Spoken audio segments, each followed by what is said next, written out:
नमस्कार. अर्थराज्य न्यूज चॅनलमध्ये आपल्या सर्वांचं स्वागत. आणि सांगली मिरज कुपवाड महानगरपालिकेची रणधुमाळी सुरू आहे. त्यामध्ये आता प्रमुखरित्या जर पाहायला गेलं तर अजित पवारांची राष्ट्रवादी असेल, शरद पवारांची राष्ट्रवादी असेल, भाजप पक्ष असेल, काँग्रेस आणि शिंदेंची शिवसेना, हे प्रमुख पक्ष आता एकमेकांच्याच महायुतीमध्येच खरी लढत आपल्याला पाहायला मिळते. तर यासाठी आपण मिरजेमधले राजकीय विश्लेषक, ज्येष्ठ सामाजिक कार्यकर्ते रफिक मुल्ला आपल्यासोबत आहेत. आपण त्यांच्याशी बातचीत करतोय. रफिकजी नमस्कार. नमस्कार. एकंदरीत या येणाऱ्या निवडणुकीकडे तुम्ही कशा पद्धतीने पाहताय?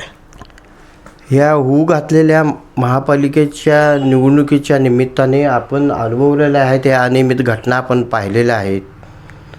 हे राजकारण आणि समाजकारणाच्या नावाखाली हे निव्वळ धंदा चाललेला आहे, बाजार मांडलेला आहे. प्रस्थापित लोक हे एका बाजूनं ना त्यांना कोणचा विचार राहिलेला आहे, ना त्यांचं कोणचं विजन आहे. निव्वळ सत्ता आणि सत्तेतून पैसा हे जे समीकरण मांडलेलं ते सत्य मिरजेमध्ये घडत आहे, या सांगली महानगरपालिकेमध्ये.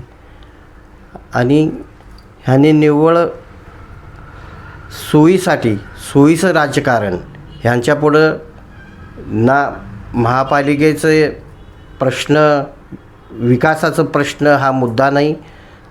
तोंडी बोलतात ते, परंतु त्यांना सत्ता चाकायची आहे, त्यासाठी वाटेल ते करण्यासाठी ते तयार आहेत. सगळं त्यांनी काढून गुंडाळून बाजूला ठेवलेलं आहे.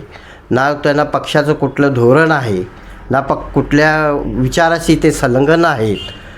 निव्वळ स्वार्थापोटी आणि स्वहितासाठी त्यांचं हे चाललेलं राजकारण आणि हे इलेक्शन आहे, असं मला वाटतंय. रफिक मुल्ला यांनी थेट आणि परखडपणे आरोप केलेले आहेत. प्रस्थापितांचं मिरजेतील राजकारण पाहता आजपर्यंत विकासाचं कोणतंच विजन नाही. विकासाच्या दृष्टिकोनातून या नेत्यांनी कोणतंही पाऊल मिरज शहरासाठी उचललेलं नाही. मिरज हे मेडिकल हब आहे, संगीत नगरी आहे, वैद्यकीय पंढरी म्हणून ओळखलं जातं.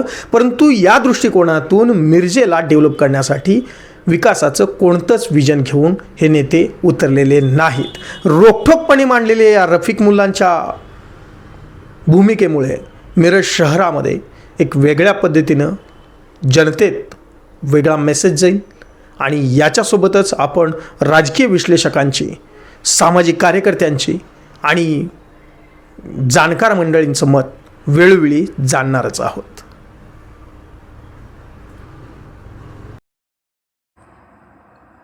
अर्थराज्य न्यूज चॅनलला लाईक करा, शेअर करा आणि सबस्क्राईब करा.